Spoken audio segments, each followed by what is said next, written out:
ECSI fans, you want to revolutionize your sports investing habits? Allow me to tell you about WagerWire. WagerWire is an app that helps you become a superior bettor by allowing you to sync all your sports books and track all your bets in one place. See your current action, your betting history, and stats. You could also sign up for sports books and collect bonus offers. Follow them at WagerWire on X, as it's the best account on the platform. Head to App Store or Play Store now and search WagerWire and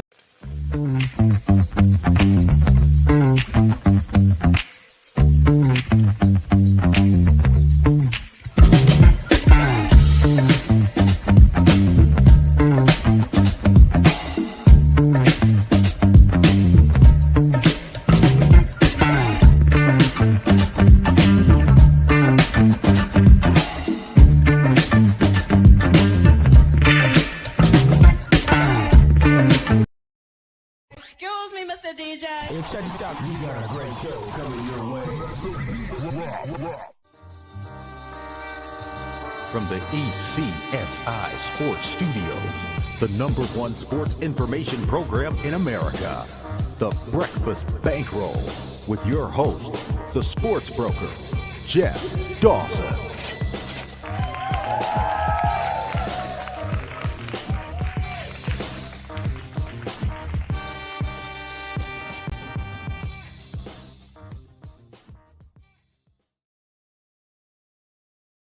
Good morning, sports fans from all around the globe. I am the co-host, Jeff Dawson, East Coast Sports Investors, and it is that time of the week, re-entry Monday, October 13th, 2025. The locals in the midst of a nor'easter, about 3+ inches of rain expected from last night through tomorrow.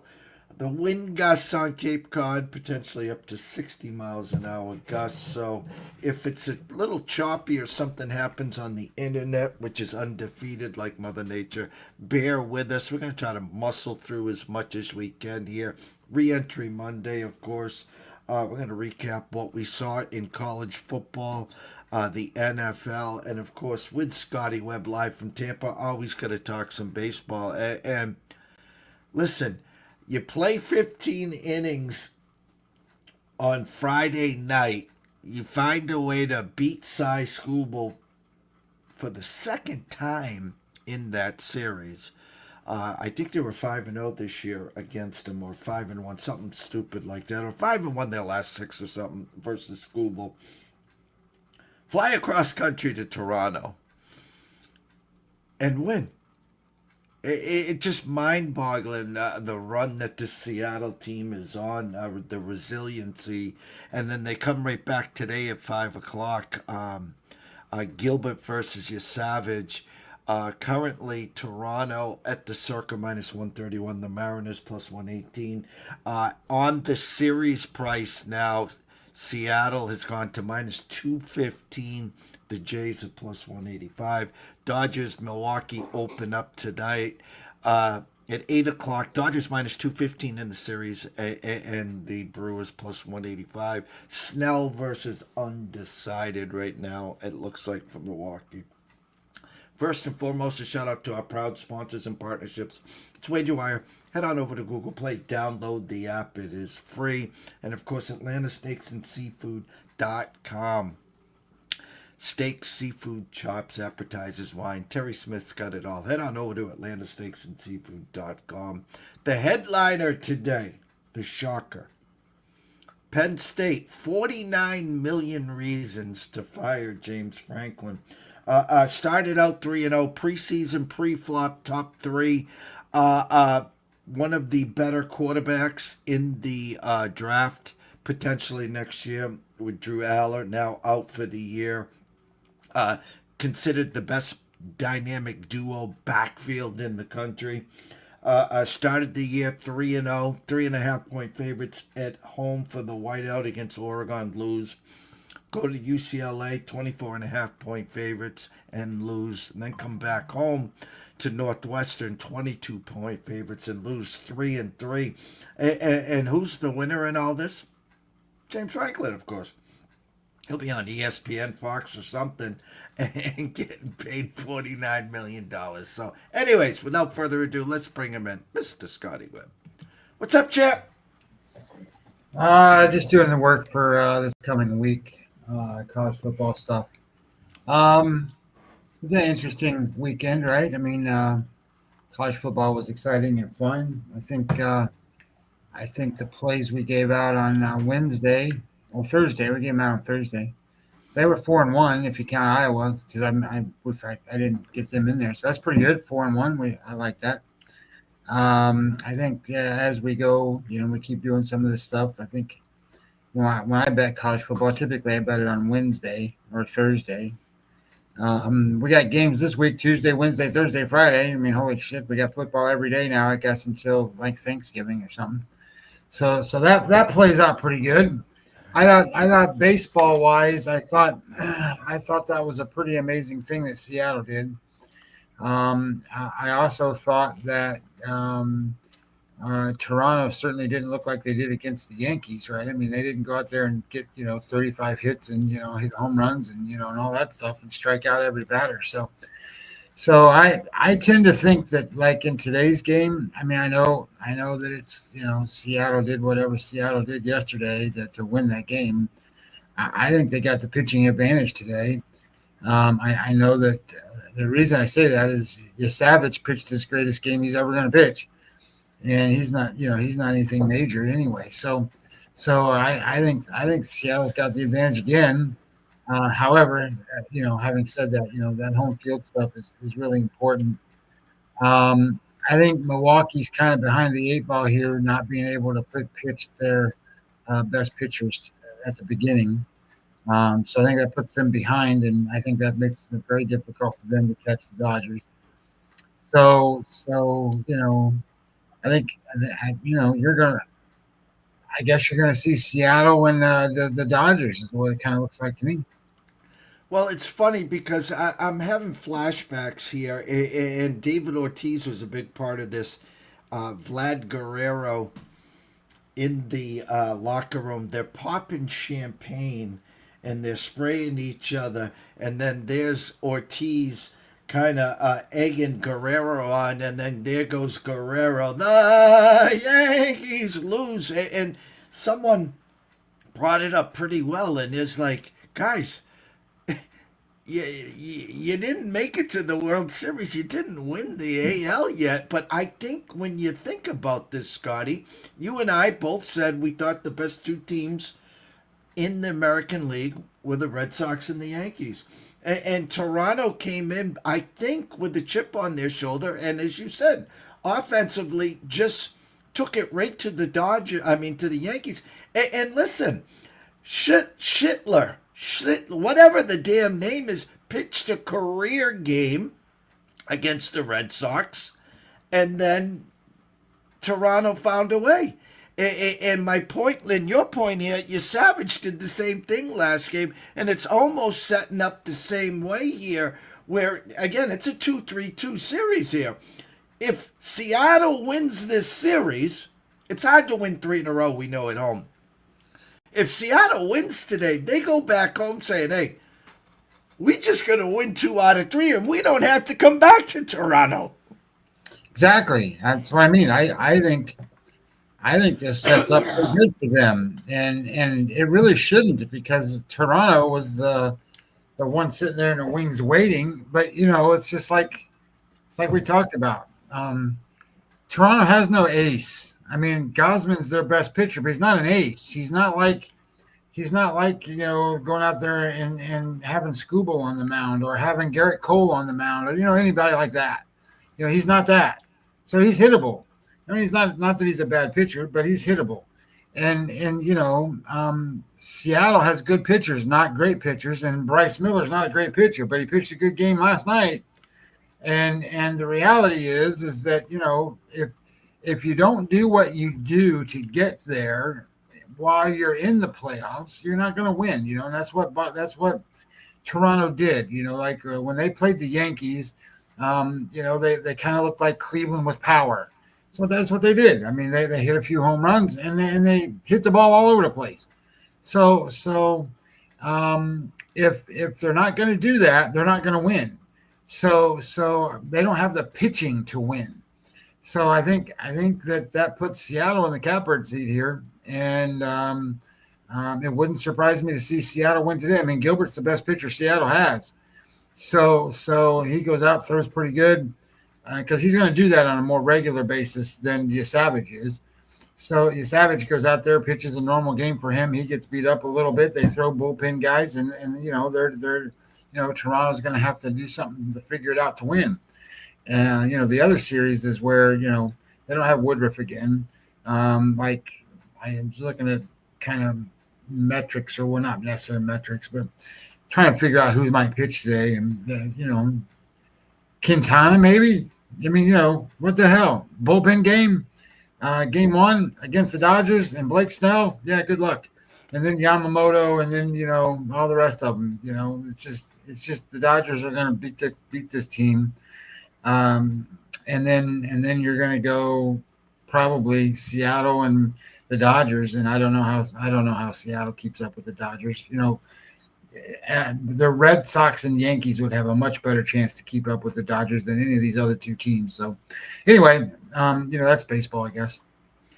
Listen, I have to bring this up here before we get to the college and all the stuff that was going on in college over the weekend. Penn State firing of James Franklin. Listen, guys, I was born at night, not last night. I said it in our alert. I talked about it for days on days on days. How was a 5-0 team, Oklahoma, with John Mateer coming back, underdogs, and then flipped to favorites against a Texas team who's 3-2, who has no offense in a neutral field, and hats off to anyone that bought what I was selling there, meaning Texas and Arch staved off elimination, get the 4-2 there. But listen, Scotty, I witnessed something last night, and I think the AFC has to say, oh shit, okay? I watched Patrick Mahomes and the Kansas City Chiefs. I'm not going to use the word dominate, because I thought the first half was indicative of everyone going for it on fourth down. A couple key mistakes by Detroit, not following pace with Kansas City. But an offense on Kansas City that's starting to cook with Crisco here. Patrick Mahomes, again, having one of those MVP type years. And oh, by the way, Scotty, Racey Rice comes back next week. Yeah, I think there's a different way to look at the NFL than there is college, right? Like, I look at all these numbers and data points, and games on paper has been a really godsend for a lot of different things for me. And I had that stuff from a different source, a couple years ago. Anyway, the NFL, you can do the same thing, and you can go and say, okay, these teams are better than that teams, and I do a lot of that kind of stuff, but if you're not following the injury reports in the NFL, you're going to lose. The Lions came into that game very deficit on defense, so it was really sort of, in my own mind, a foregone conclusion that Kansas City was going to beat them, and I don't know if they were going to beat them handily, but they were going to beat them. And I would say that, of the teams that got off to a bad start, right? I mean, you can still look at Baltimore and go, what the hell is going on with them? But Kansas City didn't get off the greatest start in the world. And they've rebounded pretty nice. They're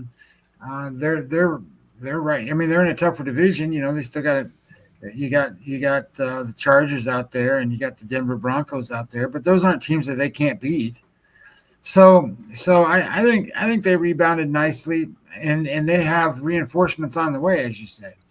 So I think that's a team that people probably have put away already and said no, they weren't going to be any good, and whatever, because they lost to the Chargers there in Brazil.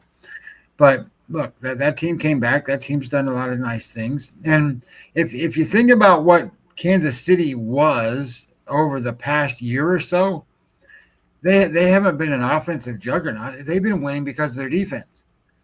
And I would say that they're probably relatively even on those capabilities now, and I would say that they're going to get better. So it's interesting to see kind of how the NFL plays out, but it's a different handicap, and you have to start looking at there's stuff on Twitter. Find it, and maybe I'll find it and we can go over it on Thursday or Friday. But there are grades and stuff for play callers, both offensively and defensively. And if you don't know who's a good offensive coordinator or who's a good defensive coordinator, because those are the matchups. I mean, these are great players. They're great players playing. Look at Tampa Bay yesterday. Tampa Bay's out their first. And I don't mean this in because I live in Tampa, but they're out their best running back, right? Bucky Irvin's not playing, and all four of their wide receivers go down. I mean, and they still beat a good team with a good defense. I mean, I get it. Their quarterback wasn't playing either, but Mac Jones hasn't been too bad. But that's how play calling and things matter. Everything makes a difference in the NFL, and those are big differences that I don't think people look at. I read somewhere today that you should see the Cleveland Browns fire Stefanski today too.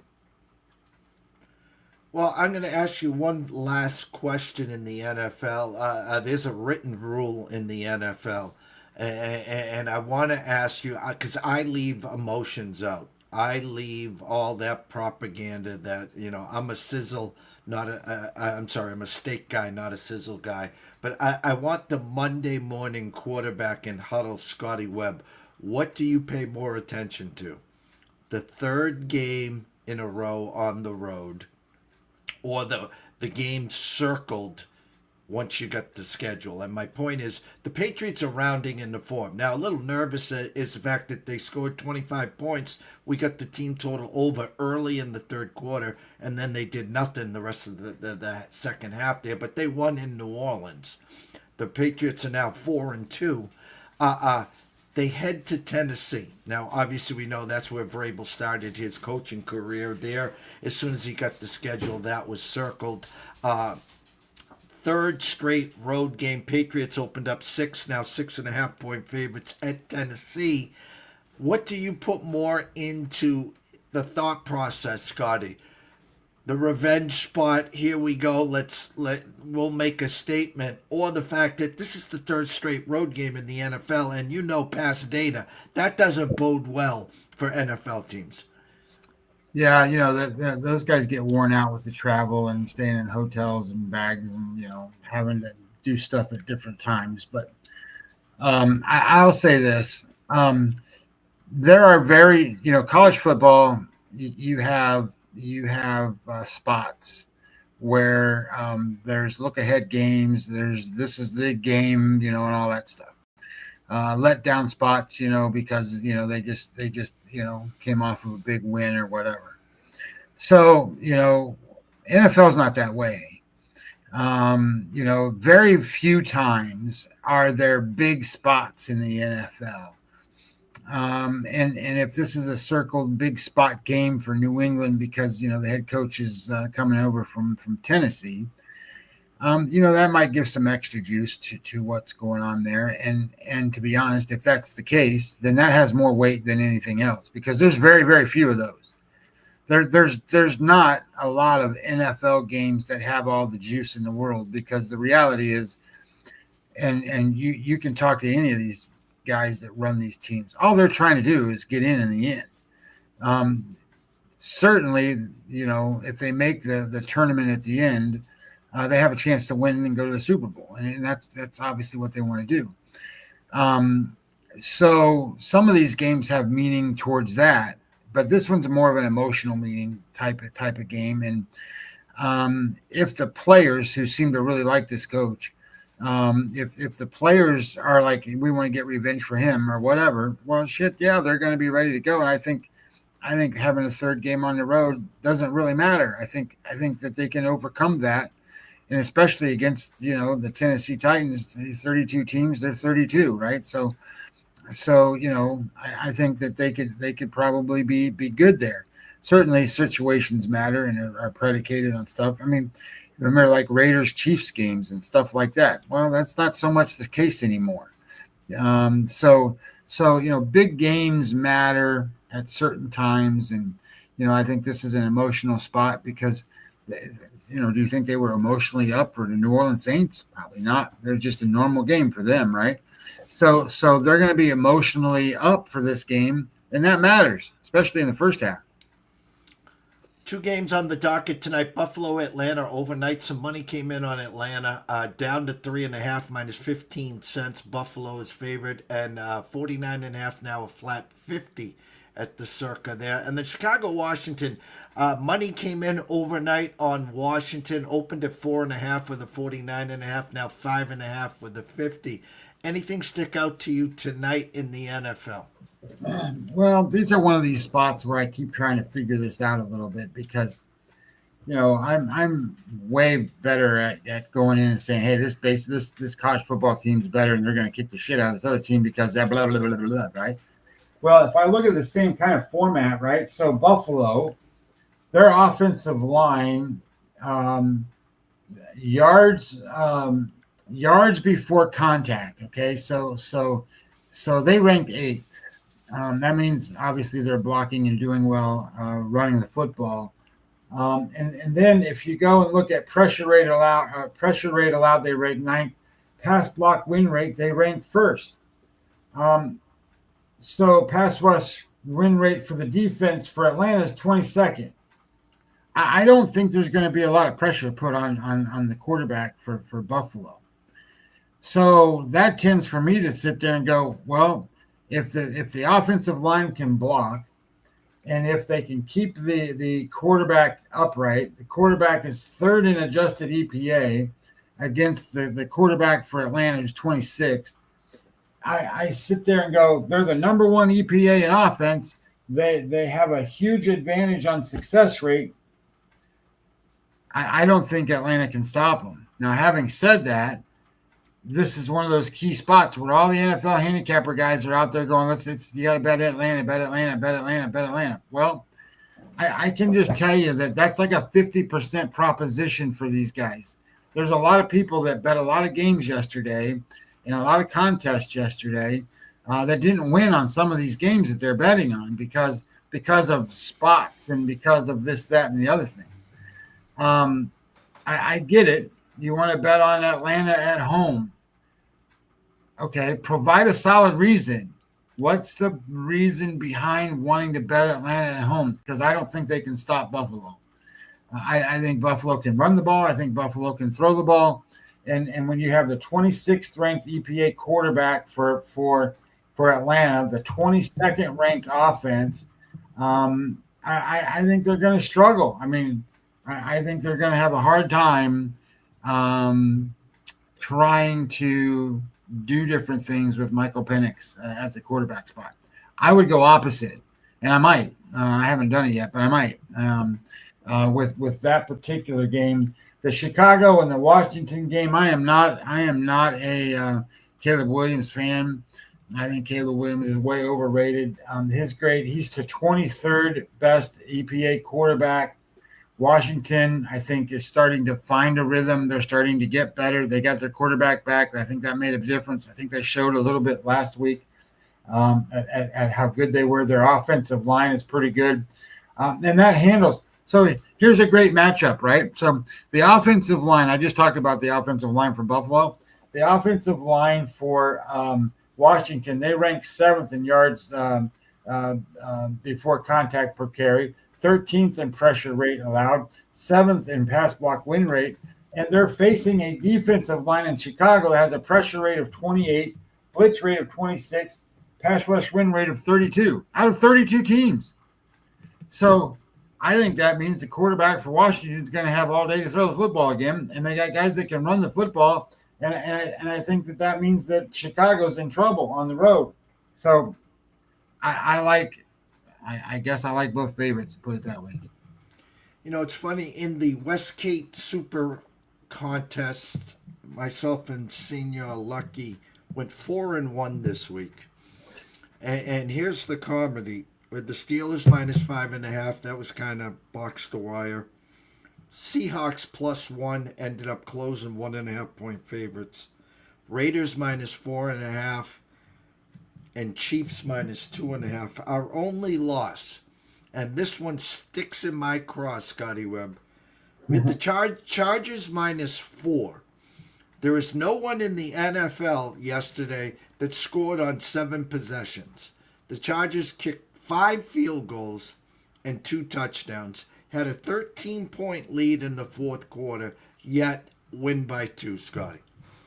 Yeah, I think one of the things that's missing from the context of what I do, and is efficiency in the red zone. If your team is kicking field goals and you're a favorite, it's hard to win these NFL games. How many people were on the Broncos yesterday, you think? You know, like okay, we're gonna bet Broncos because they're minus 6 or 6.5 or 7 against the lowly Jets, right? Well, shit, the Broncos barely won, and what did they do? They kicked a lot of field goals. They had 1 touchdown yesterday. So I think efficiency in the red zone, and I think you need to look at the offensive line, you need to look at the defensive line, and you got to look at these play callers and understand how they rank and where they rank and how that matchup looks. Joe Brady, the offensive coordinator for Buffalo, is going to match up against what's his name for the Falcons tonight. I think he can do lots of different things to get his guys going and get them doing whatever they need to do. So anyway, yes, I think that, it does drive you crazy when you lose the one game. The one game I lost in college football, Jeff, was Toledo. Toledo was ahead 21-7 at halftime. And looking at the box score and reading through this game, and then Bill Connolly always puts out that on Mondays he puts out teams that won the game that had the lowest percent chance to win.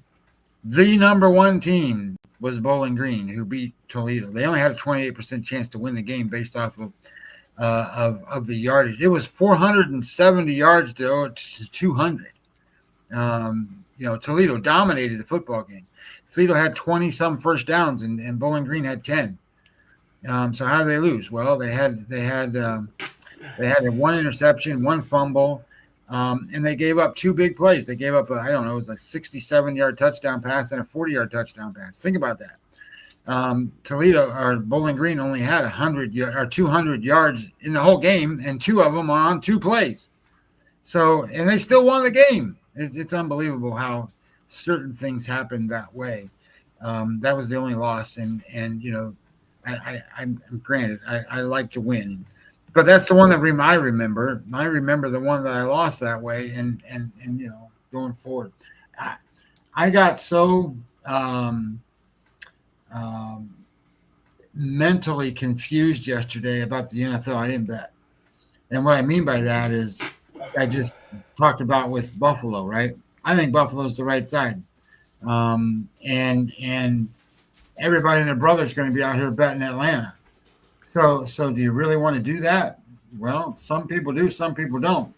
You know me. I don't have a problem going against what the board does and what everything else does. But at the same time as that, you don't want to be that guy that's out there. Well, I don't respect the line moves, because I do.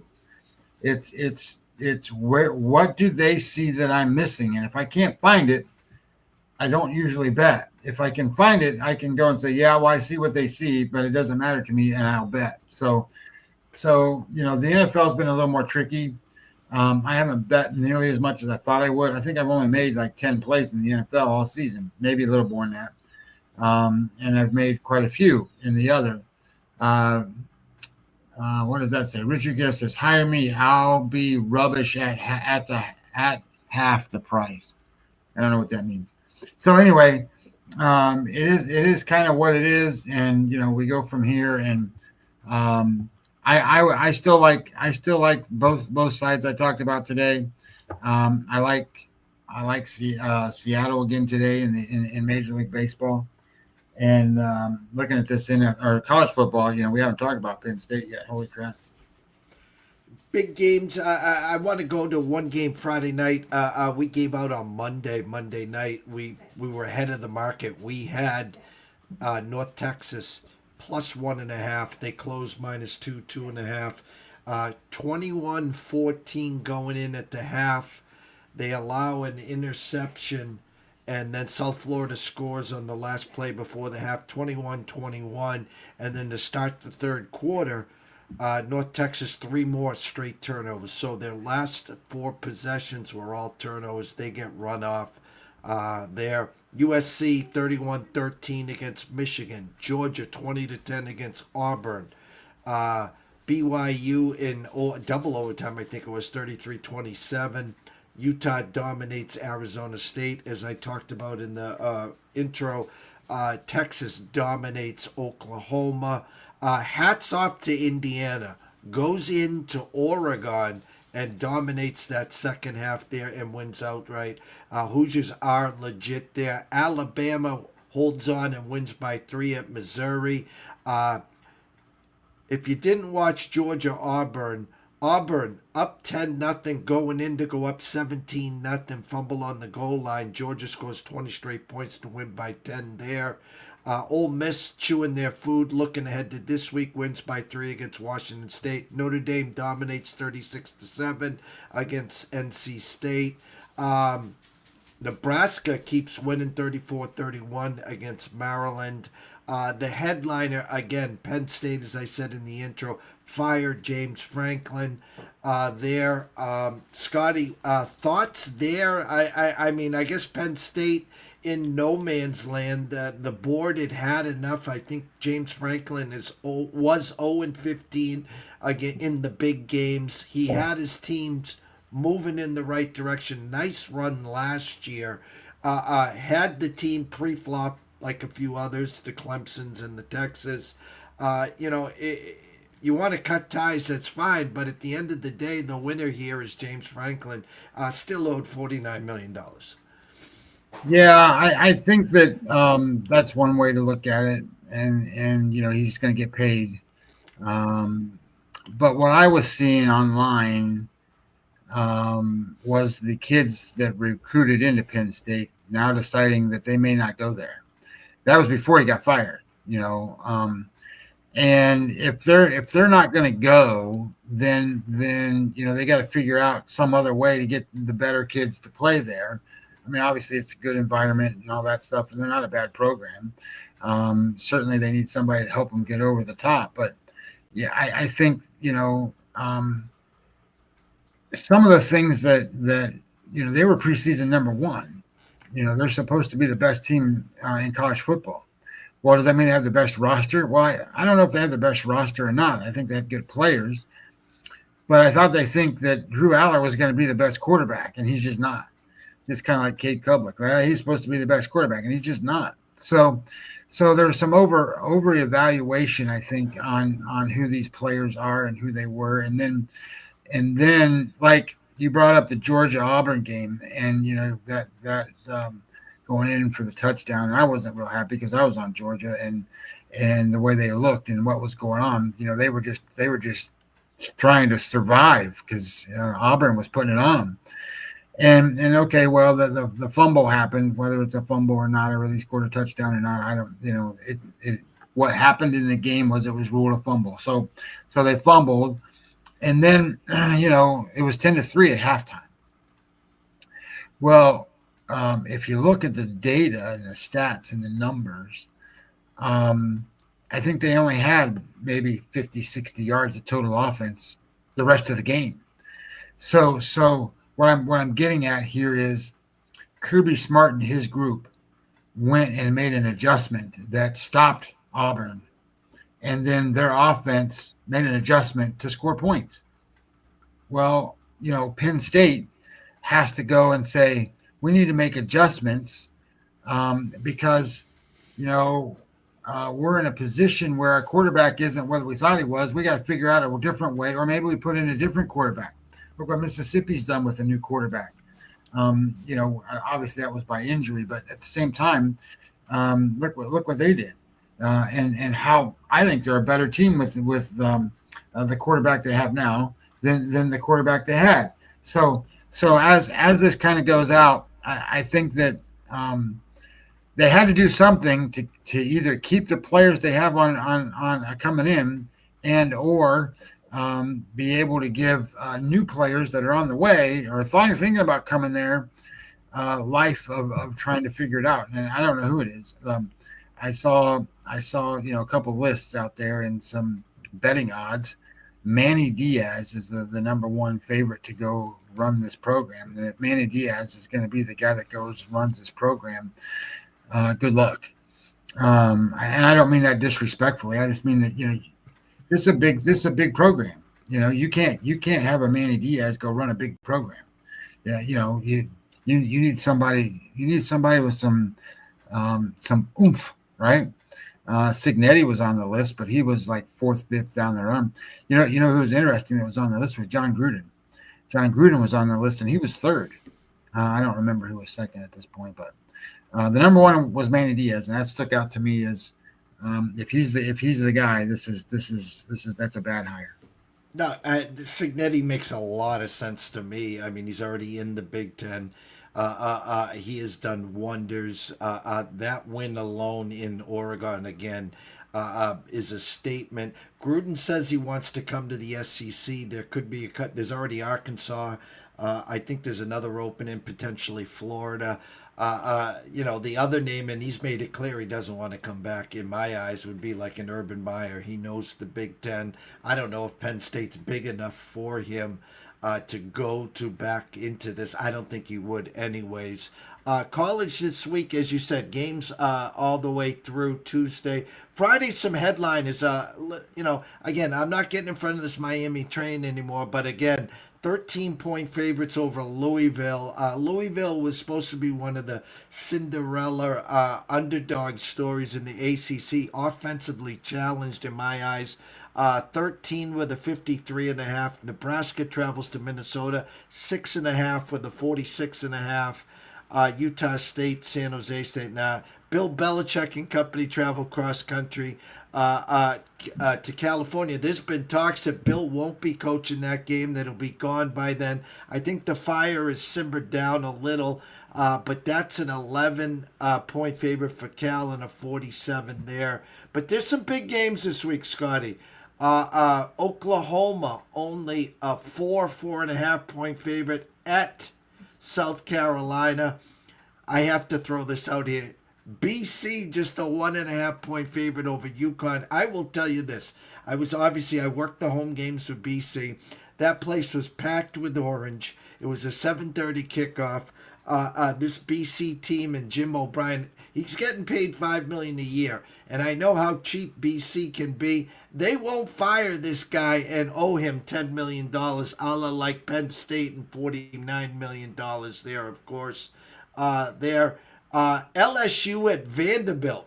Diego and company, 2.5-point favorites against LSU. That's an eye-opener. The resurgent UCLA Bruins, back-to-back winners, Scotty. 2.5, 3-point favorites against Maryland.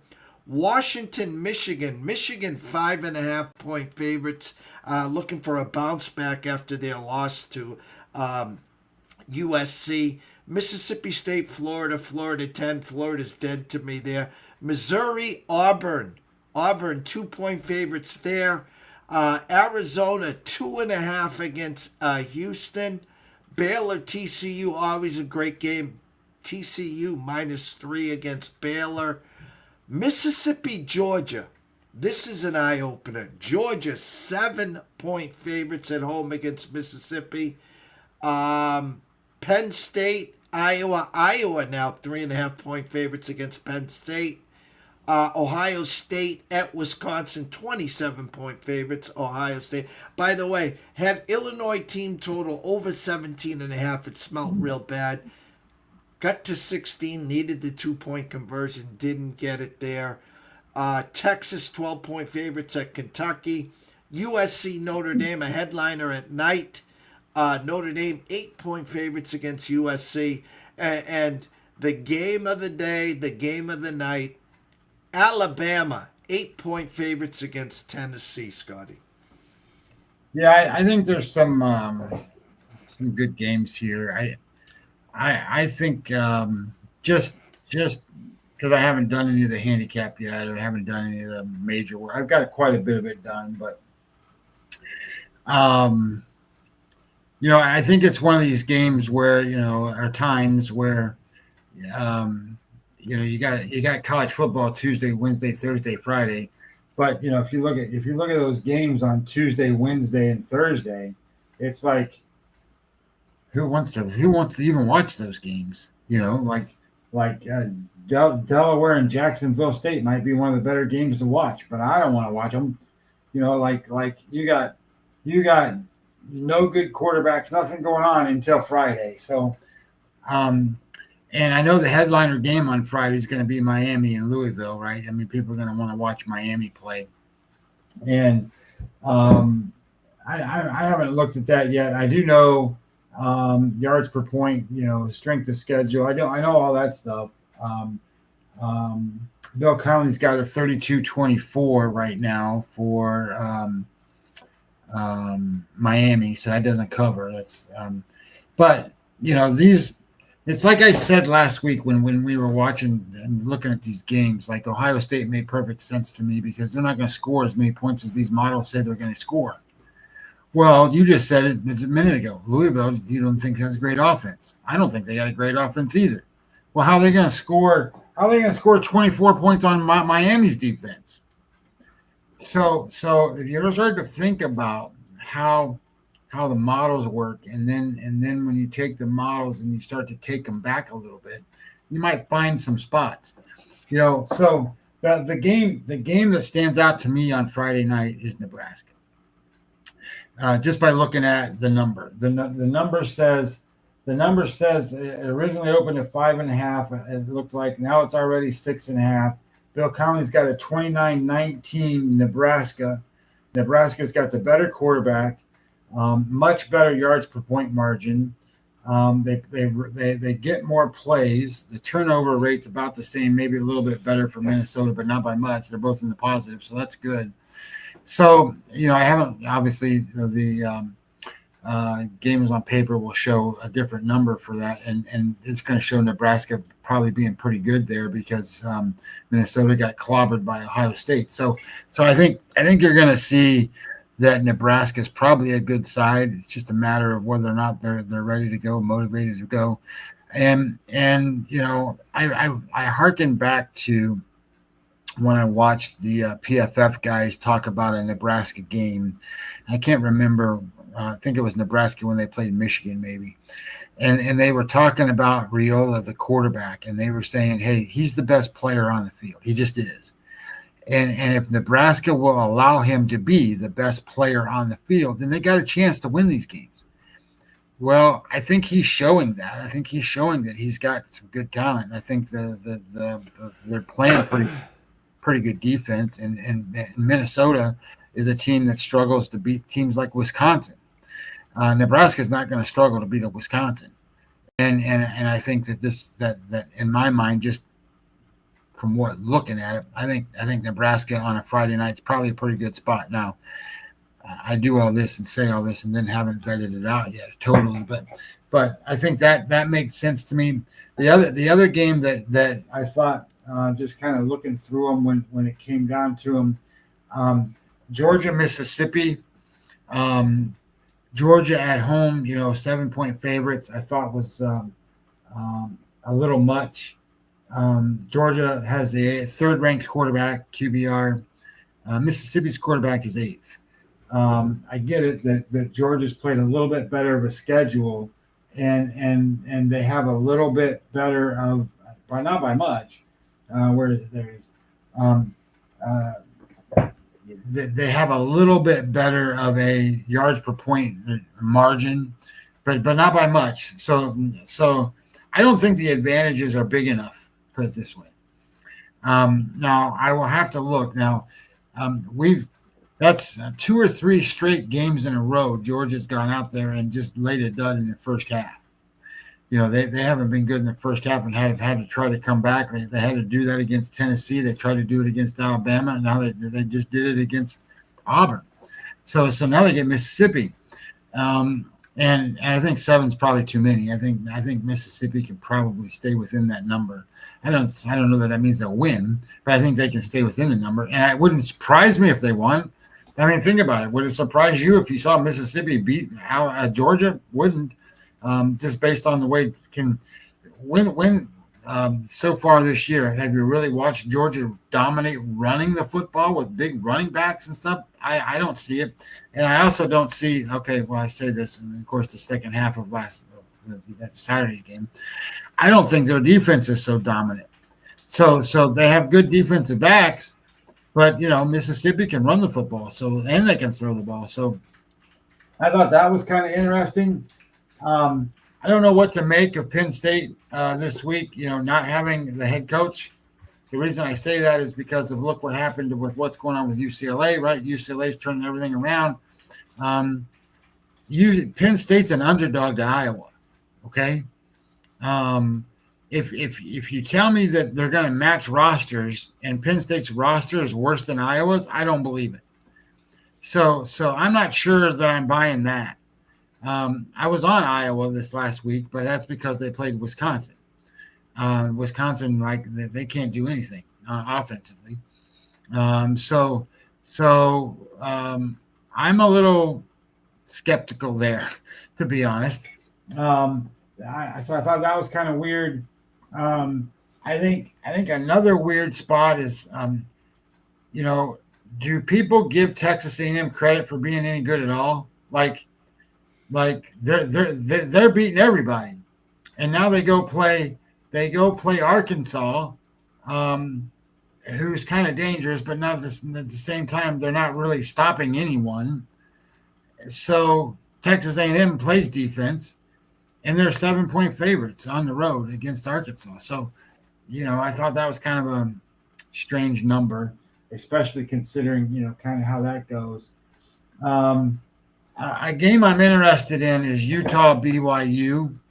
I was on Utah against Arizona State and got lucky. I didn't know it at the time that I bet it, but Arizona State killing the quarterback didn't play, so that was a big deal. And the line went from being 6-point favorites and 5.5-point favorites all the way up to 10, 9.5, 10 for BYU, for Utah. But if you watch Utah play, they're a very gimmicky offense. Their running game is all like spread option stuff. The quarterback runs a lot, and that kind of stuff. And BYU plays teams like that, and BYU is kind of that way. But they've got a little grit and toughness to their team. So I know they just barely won and came from behind, but I'm interested to see what the numbers show and kind of how all that stuff looks at, because I'm not sold on Utah, even though they beat Arizona State. It was a good spot for them, and it was at home. This game's in BYU, and it's what they call this, the Holy War game or whatever. So I think that might be a spot to kind of look at. Right now, Utah is 3-point favorites on the road. Where was some of this other stuff? Texas, so Texas, you know how bad Kentucky is? Kentucky's not good.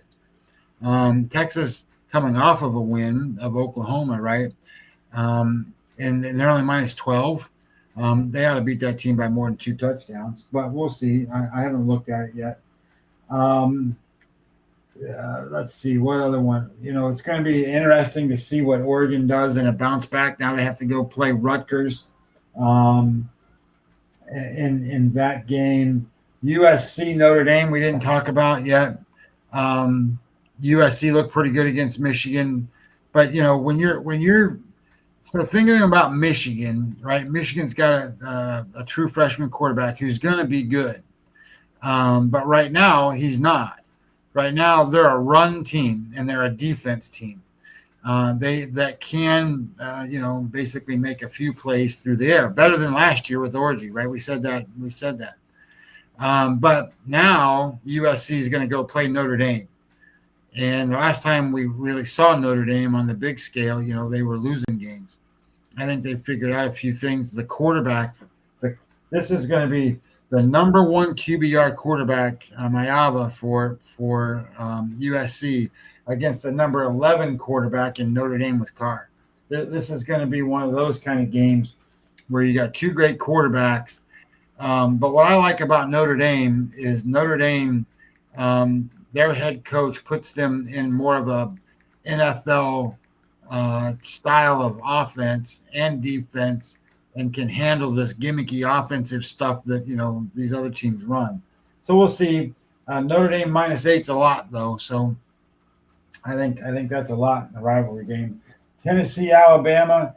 I like Alabama in a lot of spots. I gotta just keep thinking back to what Tennessee did against Georgia. I think Alabama's better than Georgia. I don't think Tennessee's as good as Georgia, even though Tennessee had them beat, and Georgia miraculously won that game, went into overtime. So I think that's an interesting one to kind of look at. What really sells me on that is, strength of schedule for Alabama is third, for Tennessee's 53rd, and yards per point margin puts Alabama at 22 and Tennessee 41. I know that doesn't sound like a lot, but when you're 20 spots behind another team, that's kind of big. It grows bigger, obviously, with the bigger ranges here. But these are going to be advantage that has to add up. Tennessee, Alabama, what does he have it at? Bill Conley has has Alabama 29-27. So he has a pretty close game.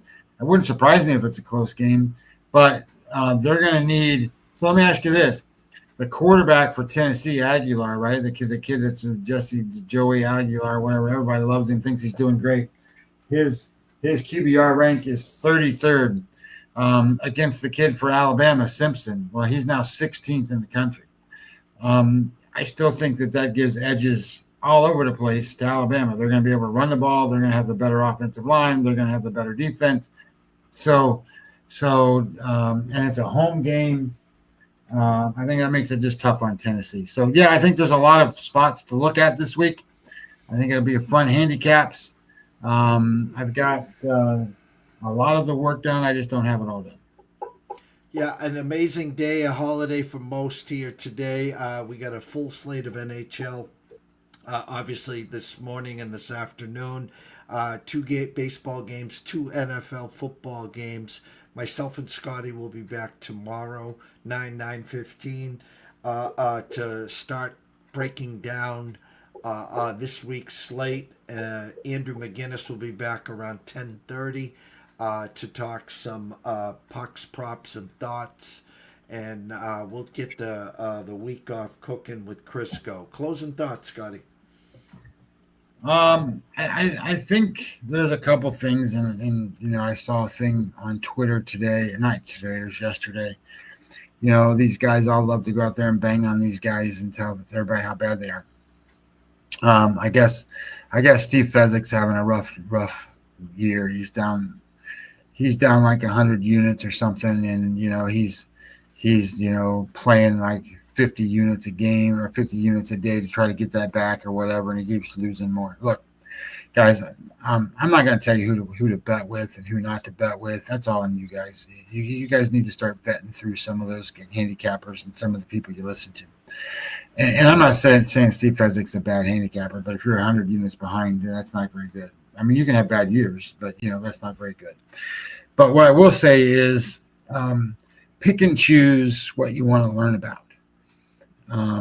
Because I think it's important that you start to figure things out in a planned way, meaning that if you're going to go about betting sports, you need to know what your plan is to bet those sports, and why you're doing it, and do you want to get better, or it doesn't matter, because you need to learn stuff. if you're not learning things, you're not doing it right.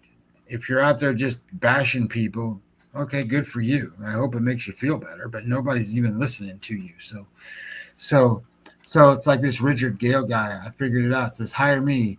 I'll be rubbish at half the price, right? He's calling us rubbish, saying that we're out here selling picks. Go screw yourself, brother. I mean, you're not running any kind of programs or anything that you're out here putting your information out here to talk to anybody. Go screw yourself. So the way I look at it is, I'm not selling anybody anything anymore. I used to. I'm just not doing it. I don't think there's value in selling picks. What I'm trying to do is provide a value. Like if you people want to learn something, get on the comments. Don't get in here and say, hey, I'm half the price and both of those bullshit. Ask questions. Jeff and I have a ton of experience in a lot of different things. We'll give you our honest opinion, and we'll try to teach you as best we can, because that's what we love to do. Otherwise, we wouldn't be doing this crap. So Jeff's got tons of experience in market analysis and reading the numbers and stuff. He's unbelievable at that stuff. So I need you guys to be able to understand the whole point of this whole program. And then be able to go and say, hey, yeah, it's a good idea. Let's start learning. Let's start doing stuff. It's like poker. You're not going to go be able to play poker and sit down and beat people if you don't know what hand values are and strengths are and what to do and how to play. You're not going to do it. It's not going to happen. But if you're not playing for those purposes, totally different thing. So anyway, I'd love to have a lot more questions than we get. Love to have more questions of either about teams or strategy or about whatever, or about lots of things, because we're getting a couple hundred views of this show. We need a couple thousand. The only way you're going to get a couple thousand is if you guys start asking questions, retweeting stuff, doing the answers, doing all this stuff. So let's go. You brought it up, so I'm going to parlay, no pun intended. To our loyal followers, thank you. I missed Marty Lowe jumping in saying, hey, guys. We lost Dave Sharapan a few weeks ago as well. My point is, I started this publicly 10 years ago. I lose Pop DiBiase in February, it'll be 2 years. The thing that has been together right now is me and you. We've been friends, colleagues for a long, long time.